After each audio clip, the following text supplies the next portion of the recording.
Good morning, everybody. This morning we will have a new R4D webinar, which will be presented by some colleagues from our Walloon partner, CRA-W.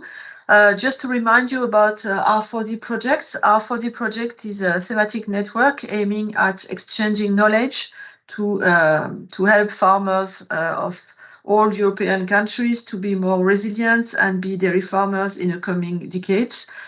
We are working on several topics to improve the resilience of the whole dairy sector. Some topics are related to working time or economics. Some are related to the better use of resources, all kinds of resources, and some topics are related to animal welfare, environment, and climate change. This morning, we will have two separate presentations about forage resource management. The webinar is organized and presented by two colleagues from CRA-W in Wallonia. We will start with a very short introduction of our Walloon partner, and then we will have two presentations.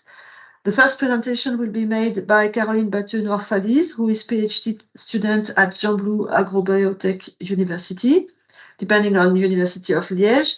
And she's currently a researcher at CRA-W, and she will talk about forage resource management and which tools are currently available for dairy farmers who want to improve their forage management.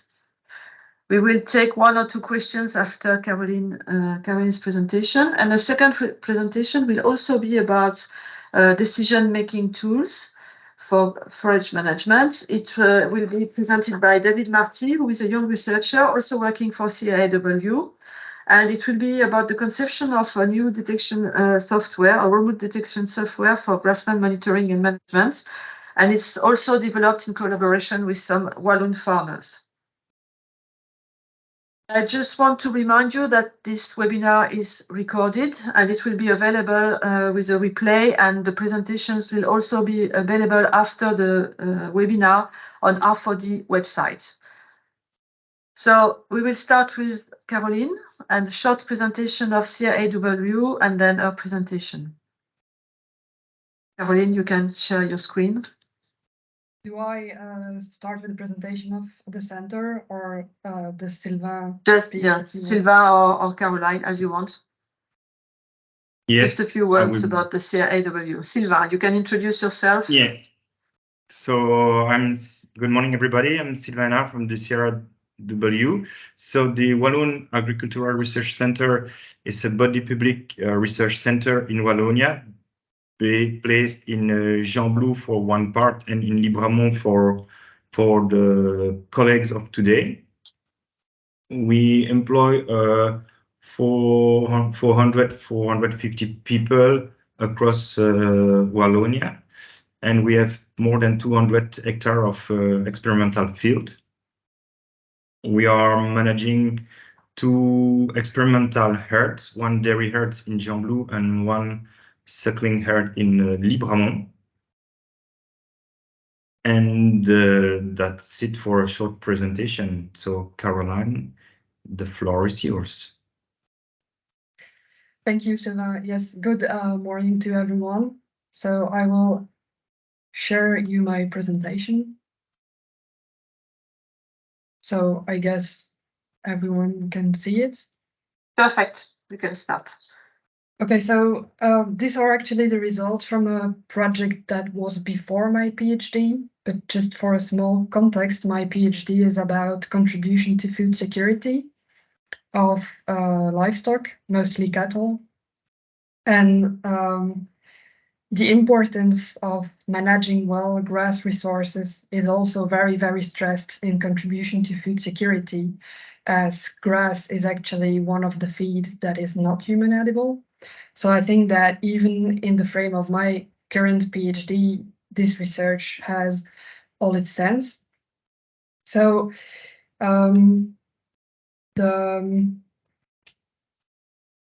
this research was done in the frame of a regional project, so concerning only the Walloon region. The project was called R4. It lasted for 4 years. It had many different aspects, and the one I was working on was about how can we help farmers increasing their efficiency of grass-based resources by using decision tools. And we tried to actually use the French tool, which is called Happy Grass. It's a very, very complete tool. It has technical parts, how to fertilize your grassland, which species mixture you would lay on which grassland. It had also a module for grazing and a module for cartography, so which paddock you would place and how you devise your paddocks and everything. So it was very, very state-of-the-art tool. And we tried to imply that in some farms. We went to fairs to describe the tools, and we worked with the farmers organization, which is LVO here in Belgium, in Wallonia. But the problem was that it was not a success. I think for many reasons that I will describe here. And so we started actually this study, and we really wanted to investigate after this kind of failure. Finally, in the eyes of the farmers, what is their adoption of current DSTs? What are for them the barriers and incentives for adopting DSTs? Are they satisfied with the guidance that we offer about current DSTs, and what are their future interests? So which decision support tools they could probably imply in their farms, and in which they see a potential for their farms. And finally, our hypothesis was that the perception of DSTs and the preferred type of DSTs actually depended on the type of DST user. So I will explain you that in the rest of the presentation. So we had, through this try of implementation of Happy Grass, we had this talk with technicians, and they say, yeah, you know, the best grazers, they have the plate meter and the grazing calendar in their head, for example. But they said the first tool to use is also very simply indicators, and they explain the importance of the milk invoice that come daily. So there's daily implementation on the internet for farmers, where they have a portal and they can follow their protein and fat content, urea and cell count of milk. And this can also give an indicator about a problem in the feed of cows.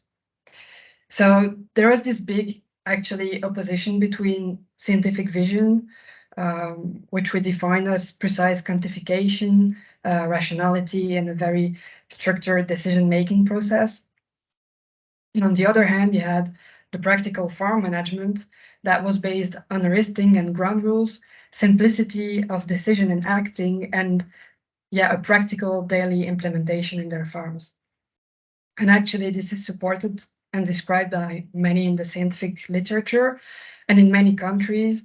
So, for example, Eastwood is from New Zealand, where they also have very grass-based dairy production. Donnelly is from Ireland. So it comes a bit as a constatation around the world. And we wanted to include this opposition in our study. So the first step was to realize a classification of DSTs that did integrate the different step of decision making. And maybe that's not very clear for you. So I will explain you with the help of this graph. So you can see here all the different type of DSTs that we encountered in the Walloon region. The first classification is the scope, so it's very technically, does it relate to pasture, grassland, feeding system, or techno-economic side of the farm? And we included also the whole feeding system and the techno-economic performances of the farm, because as talking with technicians, they say the first step would be for the farmers to check their the results of their milk invoice. So that is actually very macro indicator. And very related to the whole feeding system. But the other side was here to integrate the different steps of decision making. So for us, the first step is actually data collection. I mean, I say for us, but it's also what has been described in other countries. So first you collect information to make a decision, and you have DSTs that relate to that. So we call them indicator. There are actually DSTs that give you one value. For example, you take the rising plate meter, you go to the field, you measure, and you have the biomass of grass that is present in the grassland. And if you stop there, the farmer will have to interpret this whole information at the light of his knowledge of his own farm.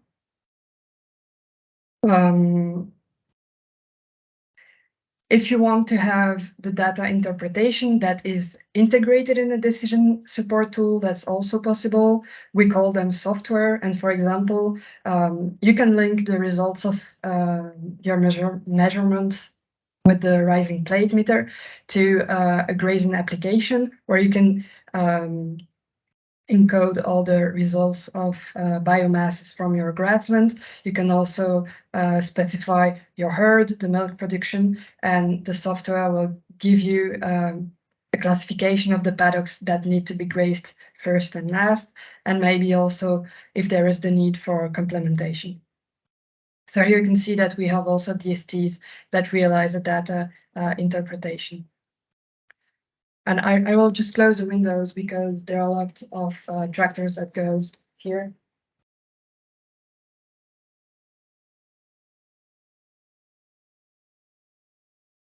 Sorry. So once you have made data interpretation, the next step is to take a decision and to act. And we have also DSTs that realize that as there is an increasing offer of automated tools. So, for example, that would be the new systems that, for example, when you have a milking robot, you can have a door that will reallocate the herd to paddock 1 or paddock 2. You can have also moving fences that can deliver fresh grass the whole day for the herd, etc. So in fact, this study is based on a very, very simple methodology. We realized a survey on a Google form, and we asked the different farm organizations to send it to their members, and we received 61 fulfilled questionnaires. The questionnaire were relatively simple, so they were closed questions. The only open question was for farmers to cite a specific DST that they had in mind for the future. And yeah, the survey was constructed in 5 teams to answer 5 questions of the beginning. So here you can see the first results. So to show you, you have here all the different decision support tools. They are separated into techno-economic feeding, grassland, and pasture. And here inside you have indicators, softwares, and AT stands for automated tools. And the first question we ask the farmer is, what is your current use of DSTs? So you can see they can answer every day, many times a month, a few times a year, almost never and never. So our first result is that 16 of these 23 DSTs were used by less than 25% of the farmers. And you have to realize that these are also types of DST. So for example, grazing application or grazing management software, it's a type of DST, but it can exist many different specific programs. So it seems that in the Walloon region, many DSTs are not used currently by dairy farmers. And the DSTs that were used most frequently, these were management accounting here, milk analysis, both on invoice and online, and forage analysis. So, and as you can see here, if we look at technical sophistication, so the so-called level of decision-making. Milk analysis, forage analysis, and management accounting gives actually indicators to farmer. So in fact, 100% of the farmers used at least one indicator in their farm. Softwares were used by 67%, and automated tools were used by 41% of the respondents of this survey. And if we look at the scope, we had techno-economic tools that were used by 89%. Feeding tools were used by everyone. So they are here.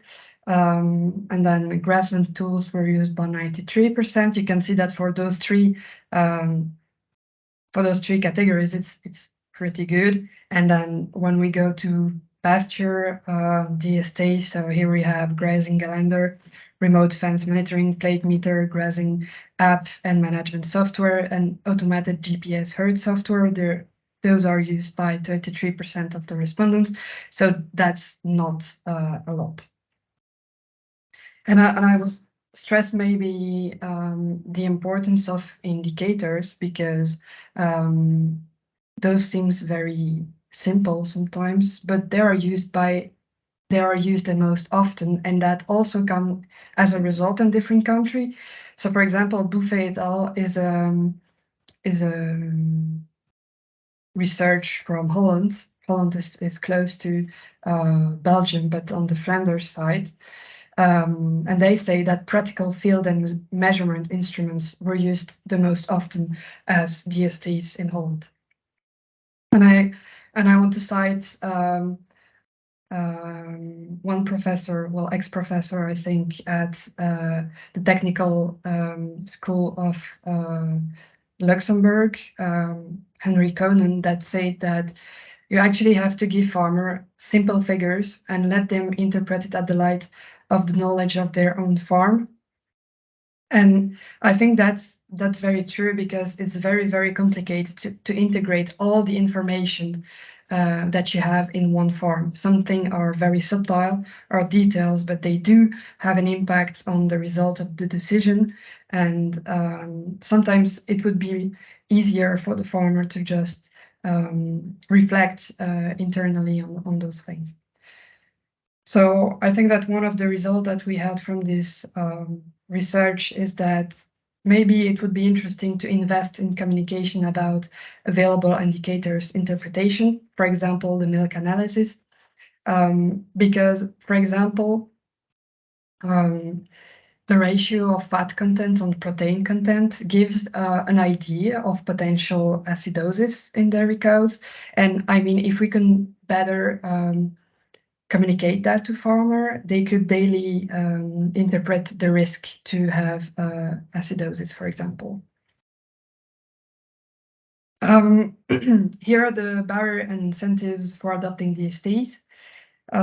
So what farmer said as the main barrier is that the equipment and services are too expensive. And I mean, yeah, that's pretty realistic, because we know that farmers are stressed by production costs. But also that there was a big opposition in their answer. And I think the first one relates to finance, because they say, okay, it's too expensive, but if we consider the incentives on the other side, using a DST can help you decrease production costs, okay? And then on the other side, they also said that as a barrier, there are communication problems between tools, and it takes too much time to enter the needed information. And then on the other side, one of the incentives, yes, but ultimately it helps you save time. So there is this opposition between money and time here. And maybe just to stress the thing that were not that important for farmer, it's the fact that they said that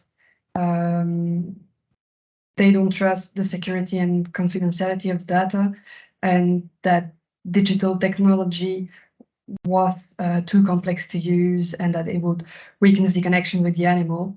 that was not so important to them. So I think that the fears considering digital technology are not that strong in Walloon dairy farmers.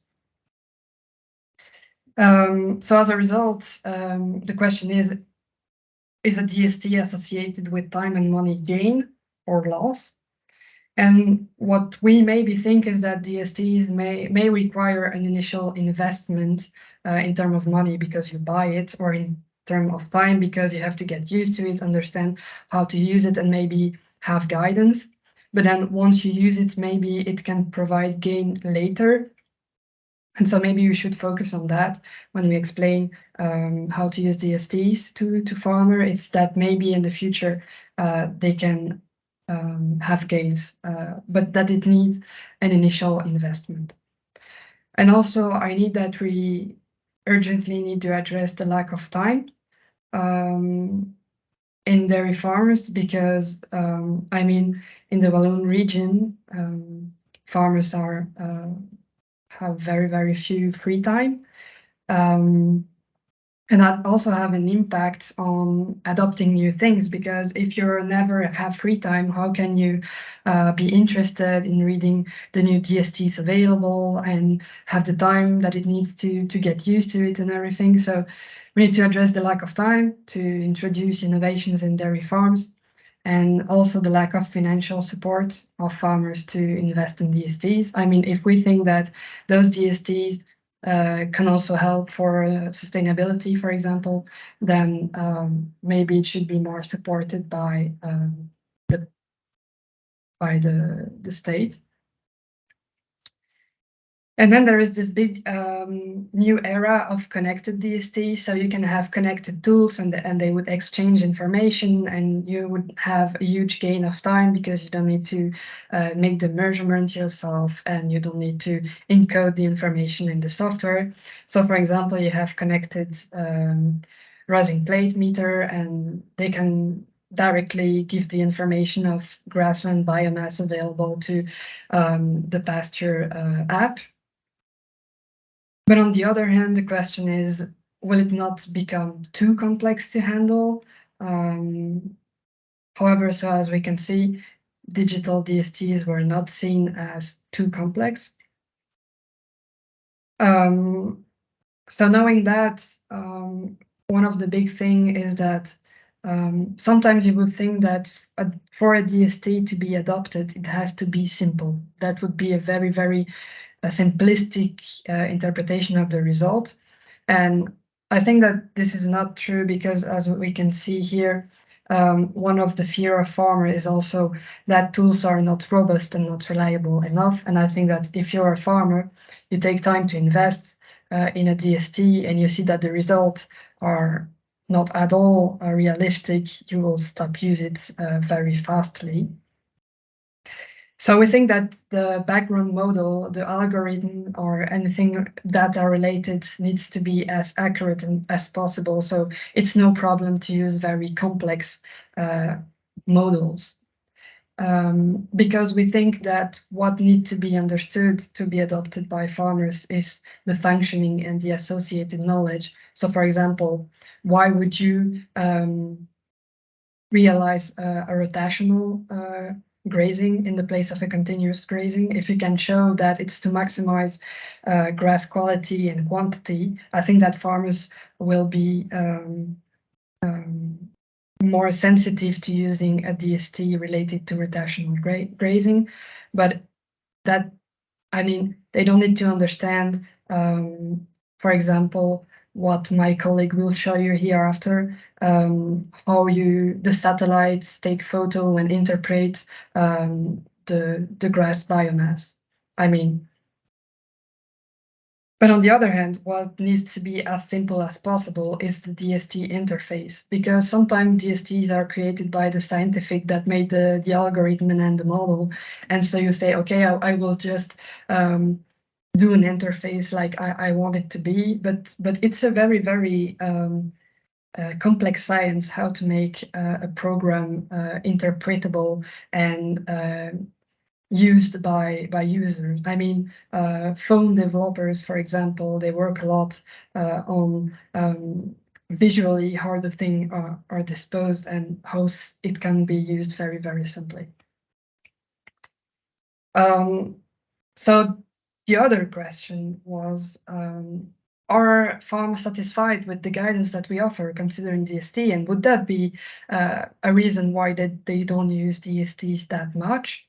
And it's interesting to see that farmers are actually pretty satisfied with the information found on the internet. That's number one.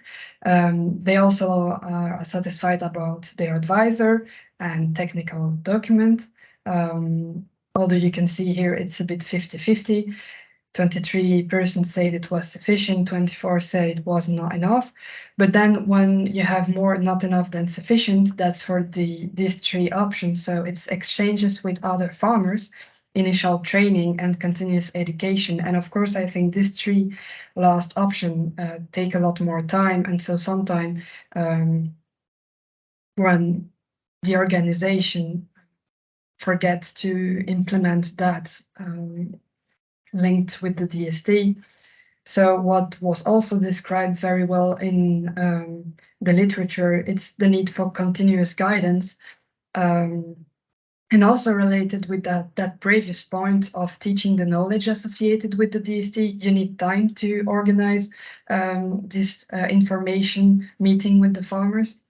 And so the creation of a DST must be implied in a life cycle project that would stress the need for ongoing commitment of the host organization. So sometimes you create a DST in 4 years, but you have to imply yourself for 20 years, for example, to have someone that is available to answer farmers' question and organize farmers' meeting and continuous and initial education.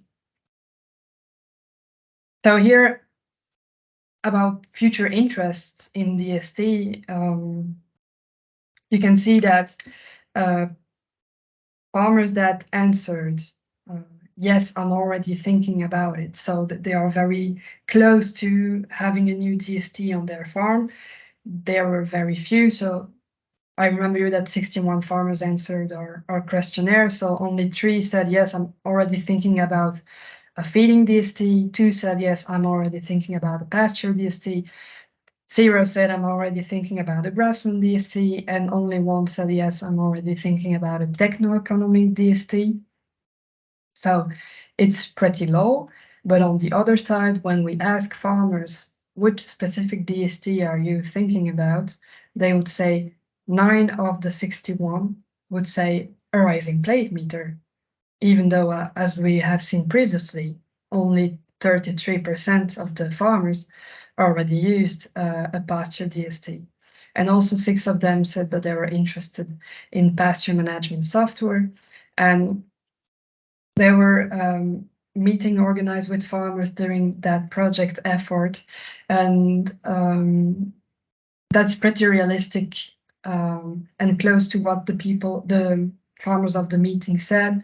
They say, I would be interested in having the rising plate meter, but I don't know if I would use the associated pasture management software.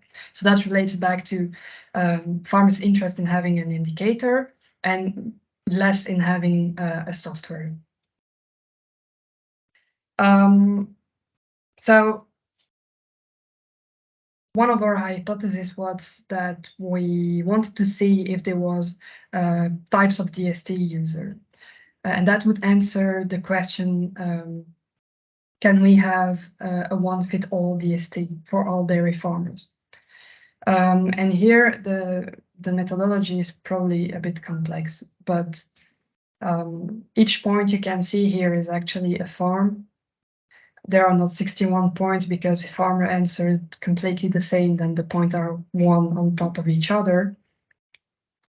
And the points are in fact disposed on here on the graph following their respective distance, and the respective distance is calculated in function of their answer, considering the structure of their farm. So the question that we asked is, do you use robotic milking systems? So that's related to yes, so they are RMS or no RMS? Do they have a lot of temporary grasslands, or do they have more permanent grasslands? So that's TG and PG. What is their milk production? So you can see here, you have less than 6,000 liters, 6,000 to 7,500, 7,500 to 9,000, and more than 9,000 liter per dairy cow and per year. We have conventionals and we have organic farmers, and then you have the type of grazing.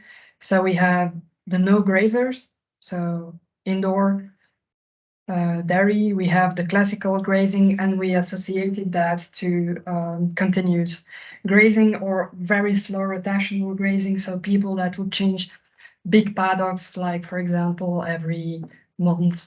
So people are not very fast rotational. And on the other side, technical grazers.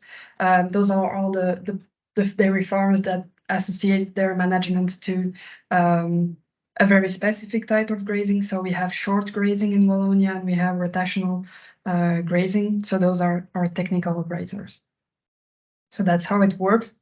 And once we have this relationship between answers, so the distances between farms in following their answers, we realize on classification on the points. So here it's a clustering. The methodology is a k-means clustering on Euclidean distances for the people that are that feel confident with that, but very practically speaking, that's just a way of associating farms one with another, farms that are very close in these answers. And farms that are away will be in another cluster. So the clusters are here. So there are the points, the triangle, the squares, and the crosses, and the ellipse that you can see, it's the middle of the cluster. So it represents the middle farm of all the farms integrated in this cluster. And following that, we interpreted what this cluster were. And so those are the four types that you can see here. So we can position them directly on the graph. And what we saw is that there is a moderate user of DSTs, and he was organic. So it's this one. You can see here he's associated with this thing, and then you have the high user no grazing. You have the high user technical grazing and traditional grazing, and then the low user traditional grazing. And here are their description. So the moderate user organic, he had a low milk production per cow, he had no robotic milking system, and he performed technical and traditional grazing. The high user no grazing, he had more than 9,000 liter per cow, so he's very productive. He had a high percentage of temporary grassland and robotic milking system. The high user technical and traditional grazing, he had 7,500 to 9,000 liter per milk and per cow. He had a low percentage of temporary grassland, so per opposition, he had a high percentage of permanent grassland. And the low user traditional grazing, he had a relatively low productivity for a conventional type. Okay. What is the most interesting about those types? It's that they have, each one of them have a preferred type of DSTs. So for example, if you imagine this moderate user organic, he used more significantly than the other type, the pasture calendar.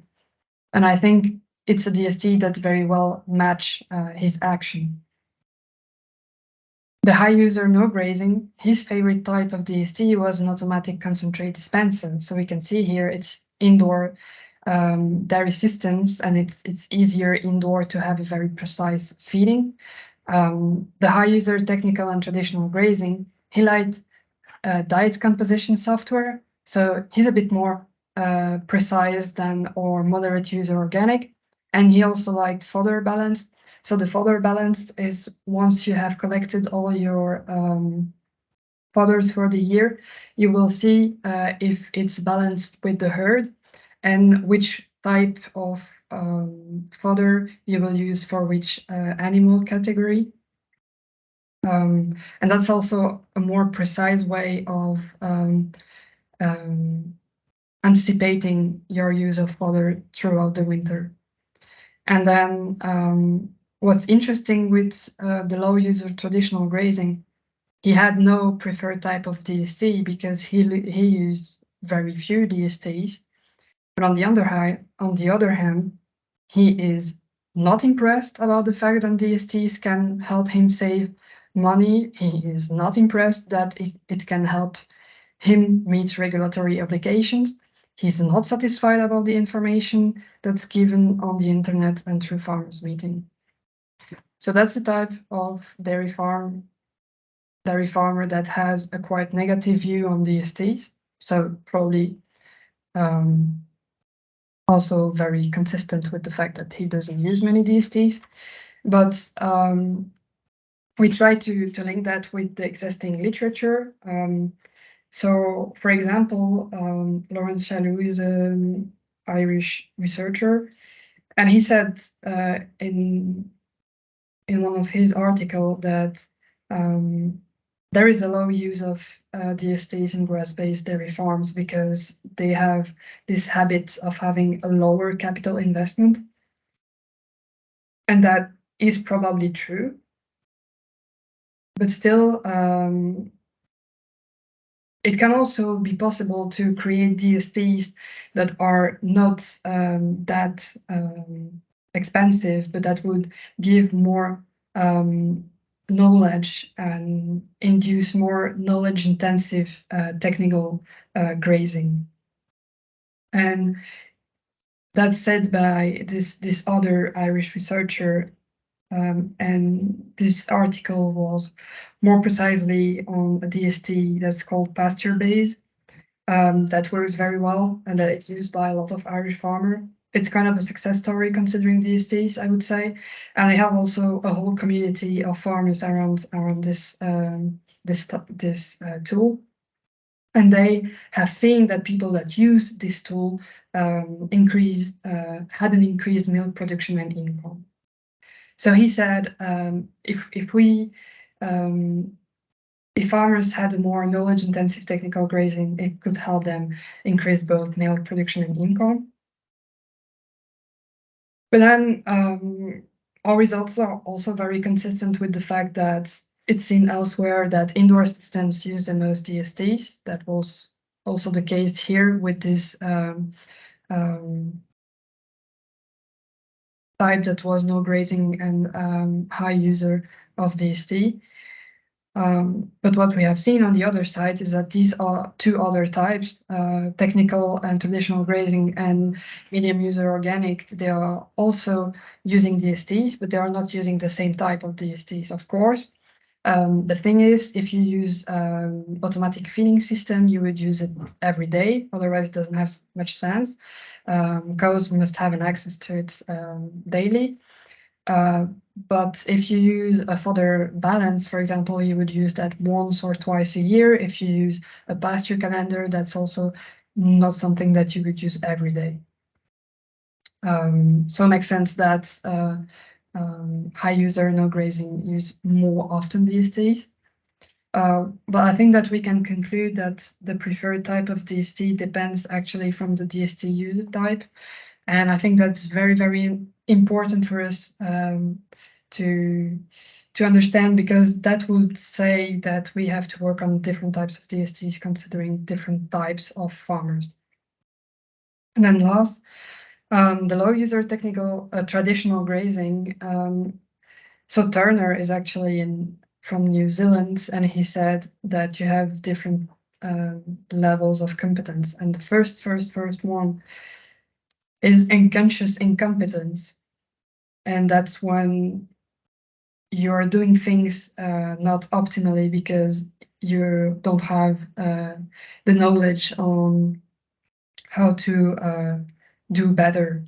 And that's actually also something that we can relate with the fact of having a lower use of DST and lower milk production, and that is also seen in other countries. And in the stages of competence, Turner would say that you have to go from unconscious incompetence to conscious incompetence. So being able to realize that you can do better.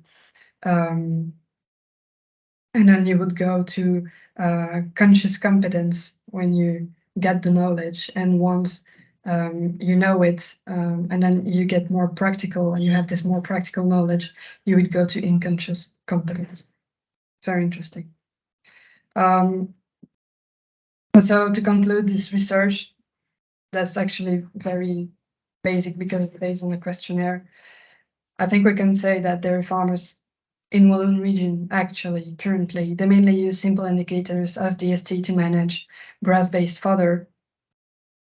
And as those are already present and used on farm, I think their effectiveness would be very much improved if we increased communication about how to interpret them. And that actually represents a very low-cost DST for developers, but also for farmers. It's also interesting to see that DST that support pasture management, they are used the least, but that the most interests were found in pasture, in rising plate meters and in pasture software management. And then, yeah, as we have seen that the type of user influenced the perception of DSTs, the type of user influenced their adoption rate and the preferred type of DSTs. So we can conclude that it's hard to create a one-fits-all DST. And I have this small citation here that say that unless the researchers involved in and concerned with implementation of the tools, that we shall succeed only in amassing technical successes, so very, very performant algorithm and practical failures, so DSTs that are not used on farm. And that was my last conclusion. So thanks a lot for your for listening to my presentation, and I'm staying here a bit more if you have a few questions. Thanks, Caroline, for this very interesting presentation, and your final conclusions are very interesting for our project, where we try to stimulate the exchange of knowledge with different practices. I don't know if the participants have questions for Caroline before we go to David. I had one question about the results you've shown and the answers you have analyzed. I was wondering if you could see some differences in the answers and the interest for the different types of DSTs according to the age of the farmers or the education of the farmers. I don't know if you had this information in your survey, and if you could analyze the results according to maybe the education or age, and if new generations would be more interested by more complex tools or not at all. I know that this has been shown to be an influential parameter, but the problem is that we had almost no variability in those two variables. So we asked the age of the farmer, and we asked the age of from how many time the farmer is farming.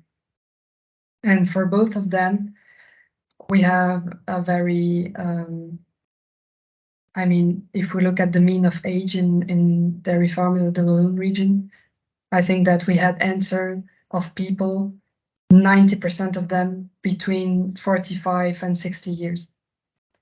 And so that did not allow us to look at the younger generation, basically. Okay, you didn't have any feedback from younger generations that may be more interested by softwares, maybe trying to farm differently. Yeah,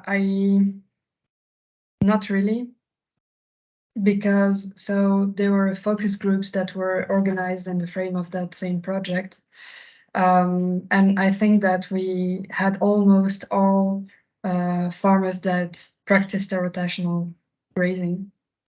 And I think that they almost all agree that they were interested in the rising plate meter, but that they were not that much interested in using the associated software in the computer. So yeah, that's just what I know, but it's also a sample of 10 farmers that we had at the focus group. So yeah. Okay, thanks a lot, Caroline. Are there any questions for Caroline before we go to the next presentation? I can't see any in the chat. So thanks a lot. And David, if you are ready, maybe we will go on with your presentation. You can share your screen, please. Thank you. So I'm going to share my presentation.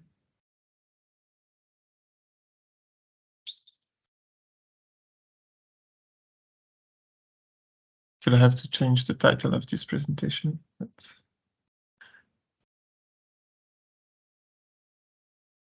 Okay, that's perfect. Thank you. Do you still see it fully? Or Yes. Because I activated the presenter mode. For us, it's okay. But for you, you see the whole screen. Yeah, the whole right? screen. Yeah, okay, perfect.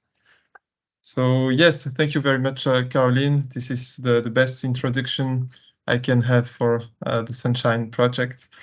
Because yes, this Sunshine project is about the conception of remote detection or remote sensing software for grassland monitoring and management. And we did it in collaboration with Walloon farmers. I developed a methodology to include farmers in the development of this software. And this project, Sunshine project, followed the R4 project and the research led by Caroline, because we were concerned about these results, and we wanted to think and to think, yes, how can we overcome these barriers and yeah, to the adoption of the DSTs. But let's start with the starting point of the Sunshine project, with the two technologies available within the scientific community. The first one is remote sensing or satellites.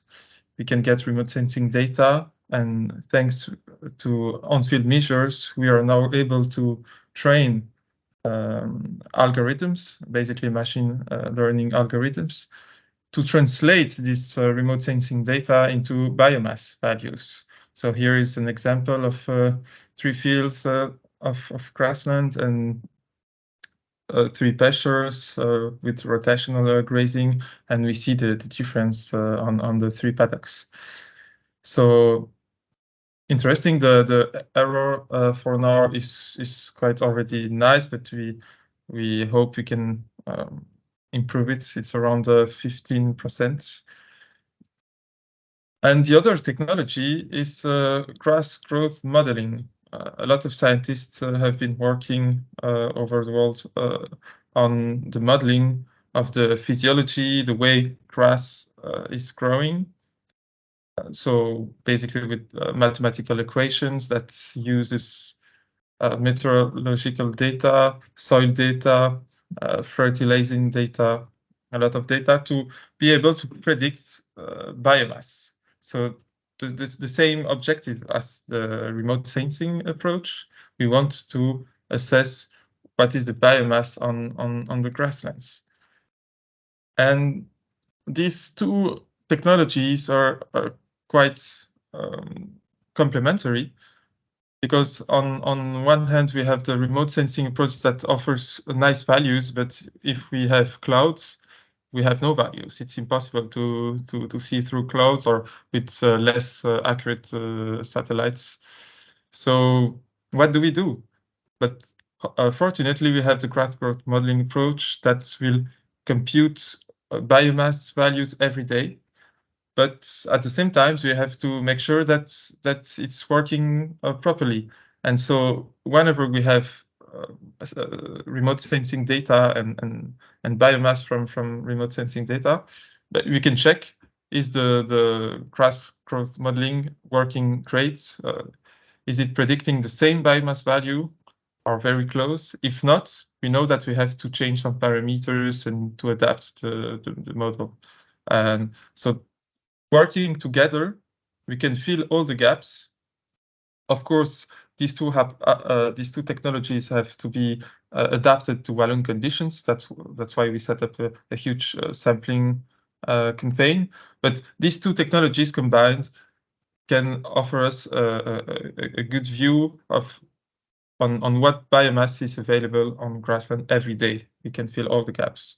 So that's the starting point. So here is the campaign, sampling campaign, measurement campaign, just to make sure that we can calibrate and adapt these technologies to the Walloon conditions. So in red, the different stations and farms where we collect data with a grass plate meter, but also by cutting grass and weighting biomass. But now the question is, how do we translate these technologies into a tool? We feel as a scientist that there's a potential, but we've seen also with Caroline's research that for many years we built amazing tools that are not used or very few by farmers. So here we really wanted to think, how can we translate these technologies into a tool that is attractive for the farmers, that is useful, usable. And to do so, latest research suggests that we should include end users in the development phases of software or a decision support tool. And that's what has been lacking for many tools. The lack of involvement of the farmers. We are building it in our laboratory, and then it's ready, and then we finish the project, and then what? And of course, it's not adapted well.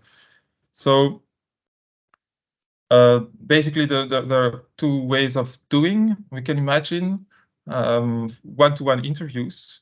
So that's what I did. I went to farmers and just asking a lot of questions. It's semi-direct interview, so I let the farmers talk a lot and lead also kind of the conversation. But I asked some on some topics, some themes. This approach is nice. We can collect a lot of information, the needs of the farmer, how it's working. But the problem is that it lacks of participatory dimension. The farmers is still outside of the projects, let's say, of the development team, and yeah, there are some limits.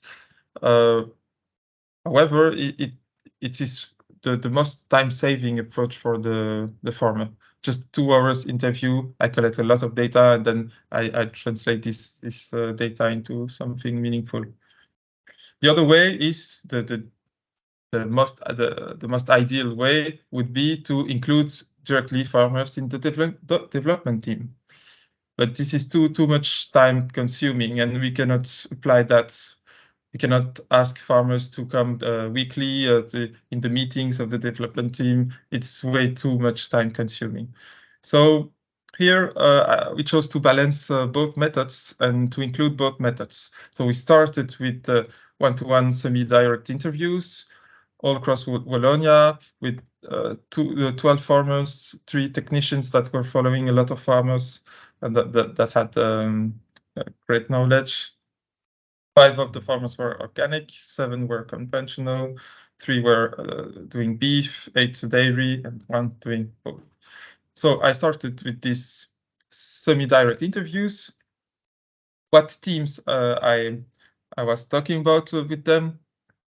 The first focus was on the farm's key features. I really needed to understand how the farm was working, the different parts of the farms, and more specifically, the grazing systems, the way they manage their grasslands. That's the central part.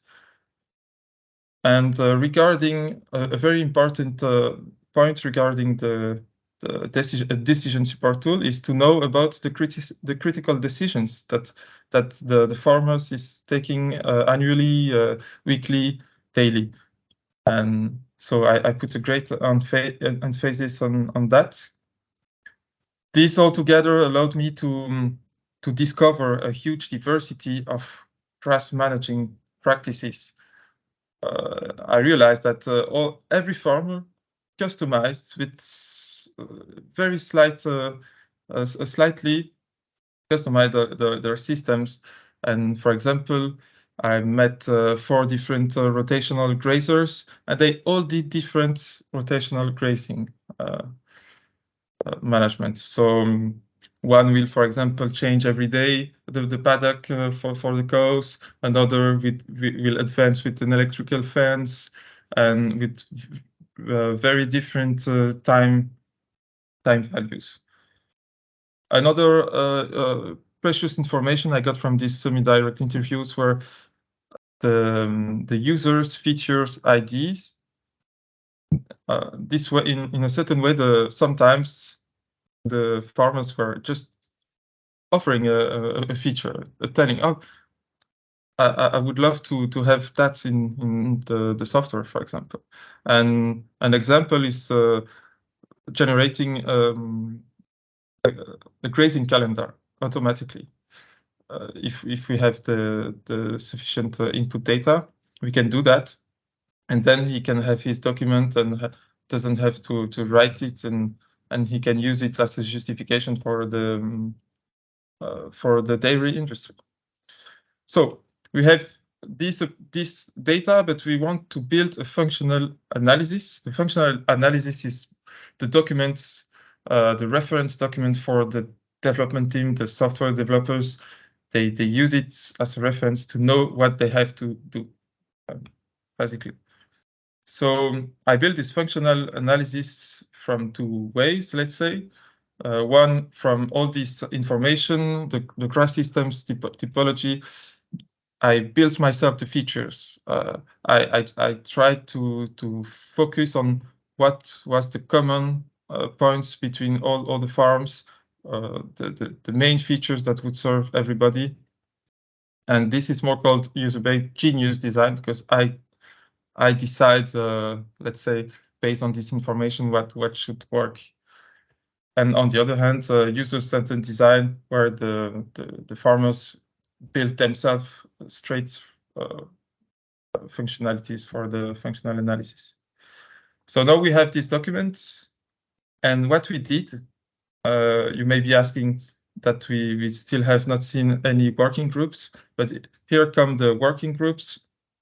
We quickly developed a prototype, and we organized prototype trials, focus groups, with the farmers.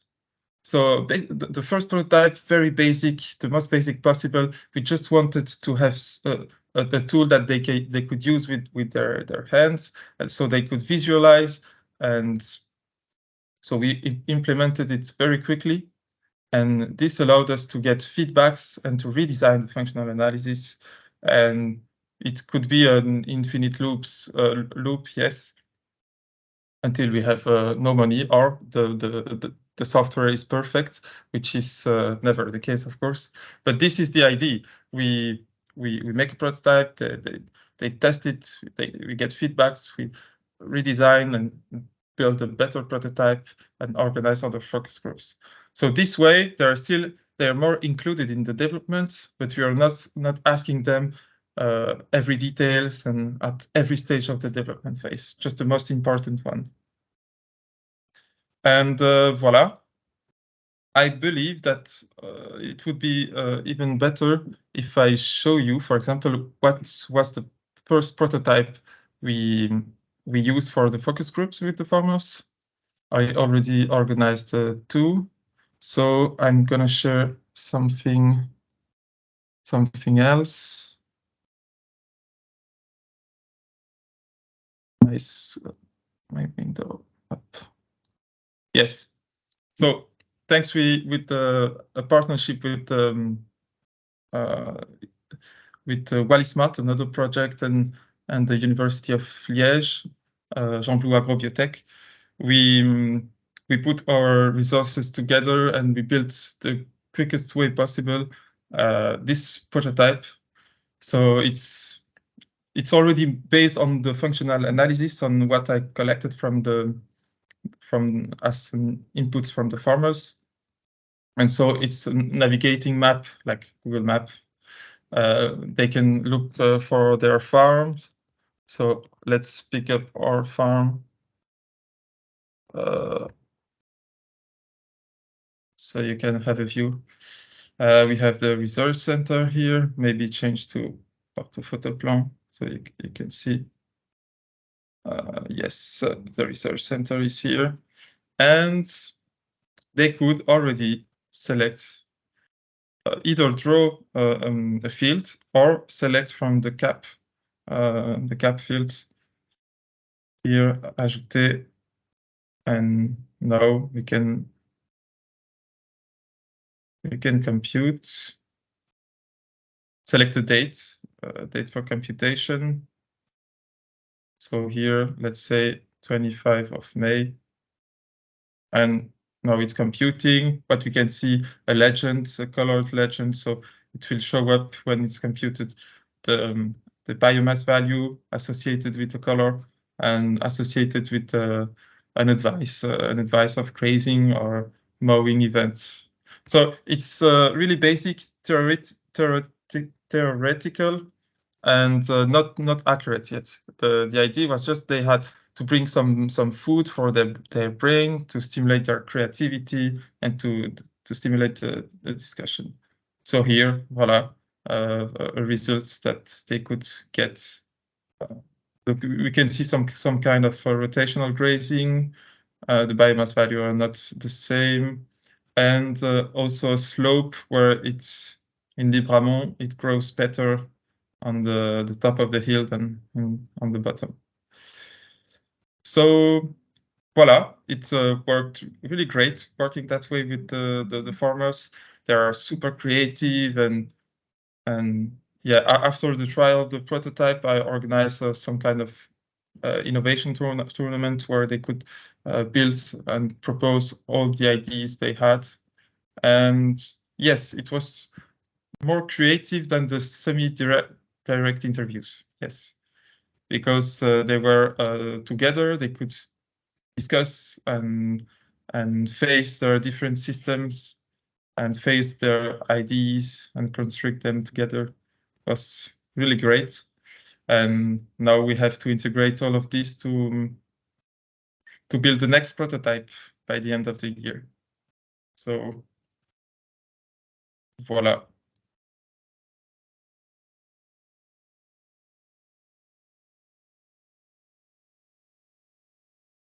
If you have any question, feel free. Yes. Thank you, David. So if you have a question or remark, please feel free to react. Well, Valérie, do you want to explain your question or? Yes, I hope that David is still here because he's not moving any longer. Are you still with us, David? Here we have lost him. We just lost. I had a question about the economics of these tools because there have been such experiences in other countries, and the question is how much money are the farmers ready to pay to use such tools to improve the grazing management or management of their grasslands between grazing and mowing, and are the farmers ready to pay something to have more information about the biomass available? There has been many experiences with private companies developing tools based on satellites or combining satellites with other systems. And after a few months, these companies have disappeared. So welcome back, David. We had lost you. My question was about the economic model. did you discuss with the farmers how much money they would be ready to spend to have this information about the biomass? Yes. And would they be ready to pay for such tools?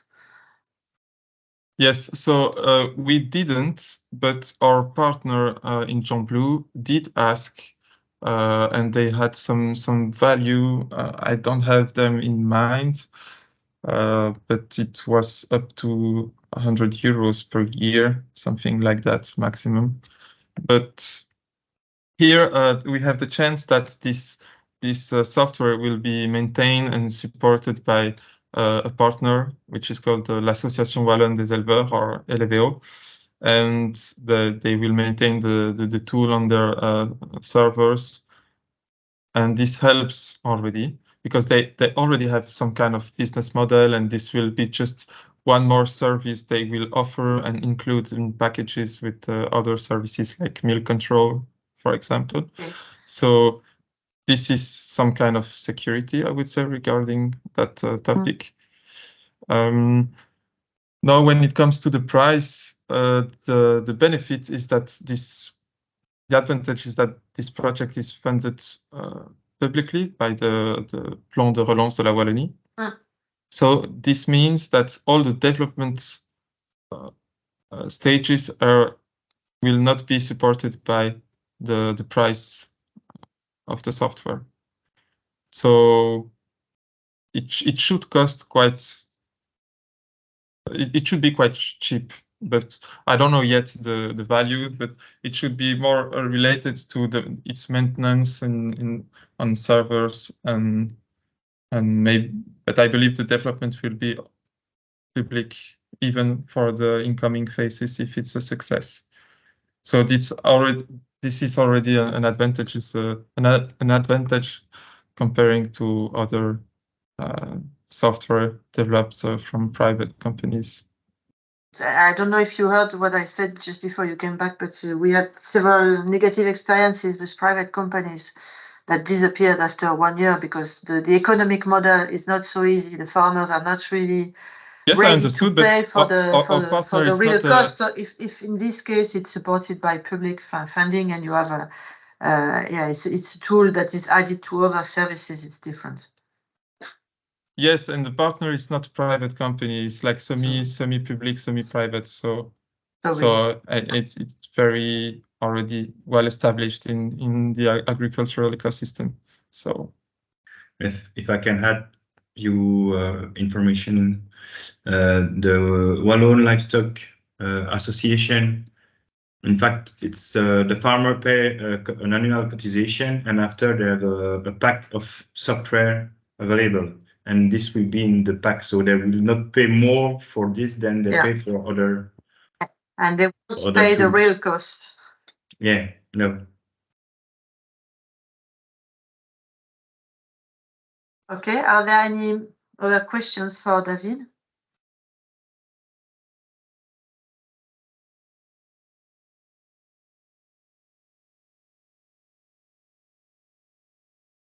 If no, well, we would like to thank Caroline again. She has left, but Sylvain will thank Caroline for us. We would like to thank Caroline and David once again for these very interesting presentations. And just to remind everybody that the replay will be available in a few days on R4D website together with the presentations proposed by David and Caroline.